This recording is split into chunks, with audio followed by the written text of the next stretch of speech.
hear Amazon is offering authors the opportunity to run ads for books. Is this worth doing?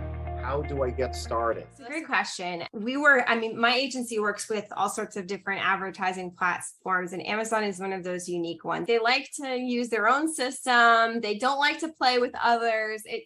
In the past, it's been very difficult to connect some of the efforts, of a traditional type of, I say traditional, but like alternative advertising where it's very user-friendly, very agency-friendly, with the way that Amazon has focused mostly on agency partnerships. They're just a little bit of a different beast. So there's always been advertising available for self-published authors, but to have access to a traditionally published book and promote that is very unique and recent evolution. So we were like, how do we experience this? How do we share this? And the best way to do that is to actually promote a live book. So as Gary mentioned, we were promoting his book.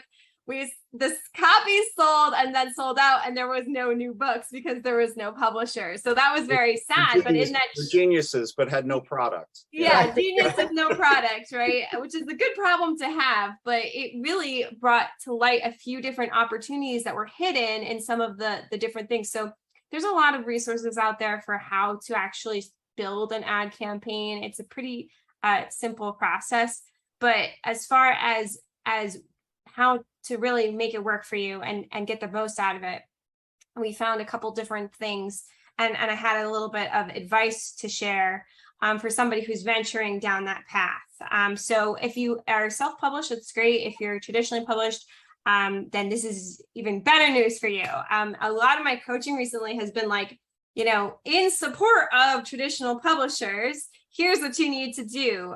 So I think this is a good resource, depending on what path you take. There's some benefits to it, which is, aside from it being very easy, it's also, because it's in the environment of Amazon, if you focus on a quality book listing. So usually when we focus on, full publishing strategy, it's a lot, right? Like if you think about like having a Facebook presence, you think about to run Facebook ads, you have to have your profile going, you have to have a presence, you have to have engagement, you should have chatter, you should be in a group. And that, that's that advertising medium, and that's a good advertising medium. And there's some opportunity with LinkedIn, but LinkedIn's very expensive. But the beautiful thing about Amazon ads is that it's a very low point of cost, right? I think it's like $100 minimum for lifetime, which for an ad platform is a good starting point. And it doesn't require that full platform that's always helpful. If you have a really good landing page for your book, you have good copy, you have a good description, Amazon's very focused on what you can share, right? Like the picture of the book, the description, and those are obviously very important, and you want to write them very well, and you want to make sure that if you can't write them that well, you hire somebody who can write them well, because that's how they're evaluating your ad and your book. Whether it's a new book and you're just looking to get it out there, or you have a couple good reviews, and it's an older book and you want to bring it back up into visibility again, there's a great opportunity to really do that. And your book kind of stands on its own. It's just, you click on it and the book, they're at your page on your book. So there's a lot of opportunity there to present the book, and it's true authentic self with a good description, with good reviews and good endorsements right there. And let your book speak for itself. And of course, positive reviews in your book are always good. But a pleasant side effect to the ads that we weren't expecting is that the ads did improve the actual ranking of the book in the space.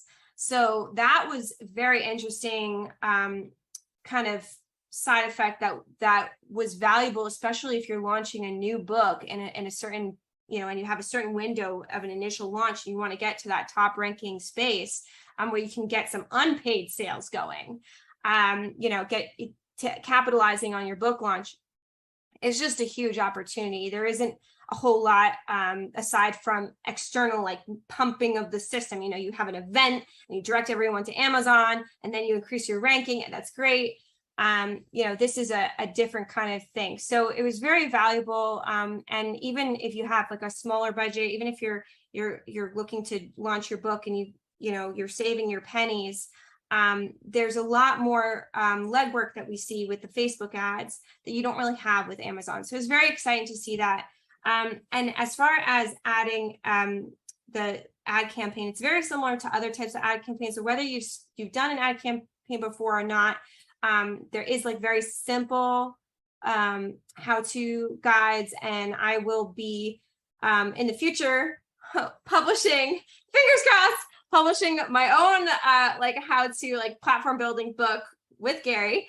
But for right now, there's a lot of guys that do that. But from an agency perspective, I think one of the most underrated things that people do is they don't focus on their keywords, right? You think it's like, okay, the keyword, keywords, I'm going to put in here, name of my book, like name of myself, it's very much a one tone note with keywords.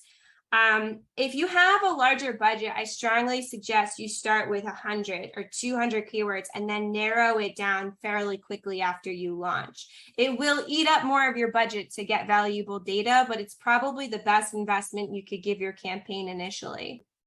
And the reason why is because you just really don't know what you're going to rank for. And sometimes I see people thinking that they are like, their book is in line with, Stephen King, and instead it's in line with the, Louis Master Bujold or whatever, it's you don't know like where exactly I love when authors know their readers so much that they're like, if my reader. Yeah, that's the thing, because on the one hand, you do want to think big because, you obviously want to attach yourself to best-selling books and best-selling authors.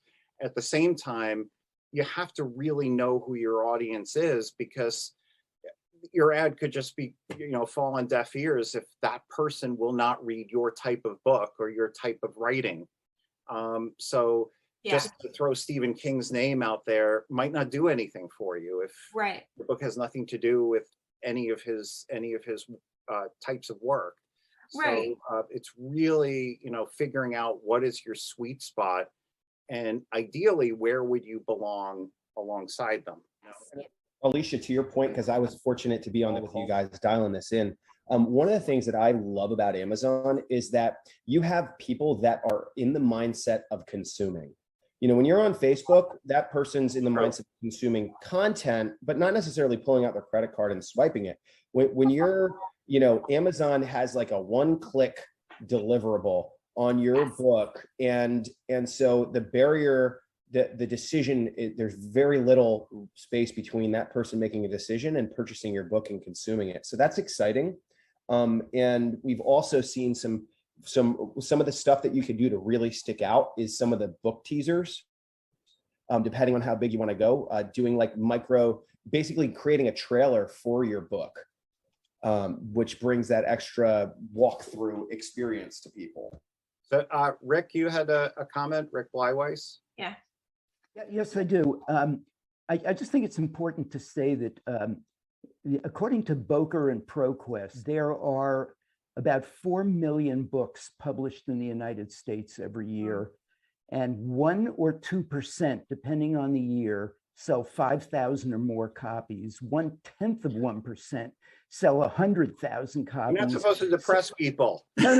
No, I know. We've mentioned the really, stats what the key is exactly what Alicia's talking about. You got to find a way to make your tree be seen in the forest of these 4 million books. And if you don't, then it's never going to happen. True. Yeah. Totally agree. And Rick, that's a great point. And else, and that nods to what you said earlier as well, is that just because it doesn't get noticed doesn't mean that it's not a beautiful tree. It just, you might not have put enough lights and baubles on it to get enough attention. I mean, there's a lot. And so going back to really quickly, because I don't even know how much time I have. I'm just like, also just like I'll give you another couple of minutes. Yeah, virtually kick me. Got to get to the other way. But so going back to the keywords, it might be better, you have those people that have sold the millions of copies or whatever. And yes, you might want to try to hitch your wagon with them from a keyword standpoint. But if you were to ask 10 of your best readers what other books they read, it might be a very small niche target, a smaller focus author, in which case you might have a better chance of selling if you hit your keyword to them versus the larger one, you're spending more money. And that's a question of looking at the data and the numbers and really, seeing, what keywords are benefiting you the most, who's buying and stuff. But you can think outside of the box in that way. And then also, of course, like the broader keywords of like historic nonfiction or biography or whatever it is.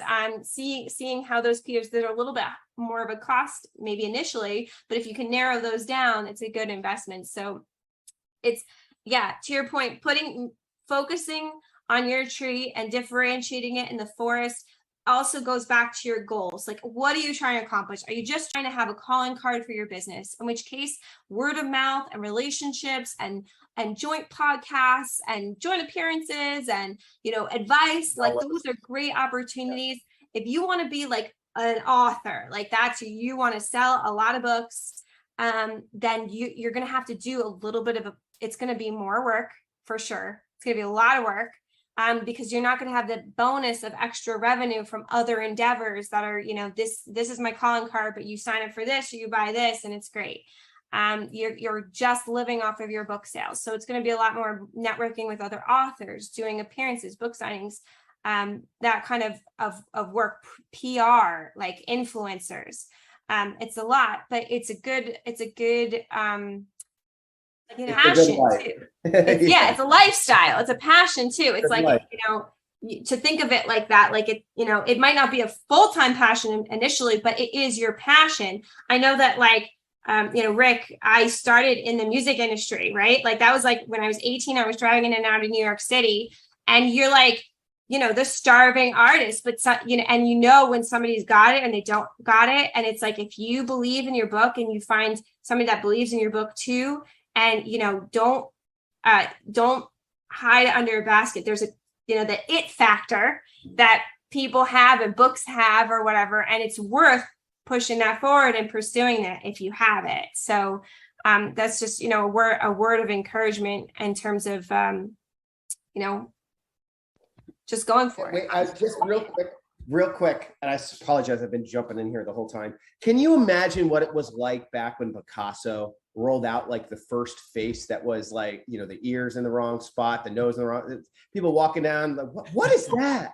What the, it was like a head turner. Like I've never seen a face correct, like imagine that, and now you see Twitter, and people, what is that? Is that an animal eating another animal? What the, you have this like shock factor and so being an artist is in part of it is, now Picasso would say, well, this person doesn't know how to draw a face, or what is this? This makes no sense, right? So part of it's timing, and so as always, I think your vision is really, I mean, they were ahead of their time. The Beatles were ahead of their time. It's like just trusting your gut, your instincts. Well, Alicia, listen, you've been so great. And thank you so much. And we will do another Amazon ads thing as soon as my book is back in stock. I promise.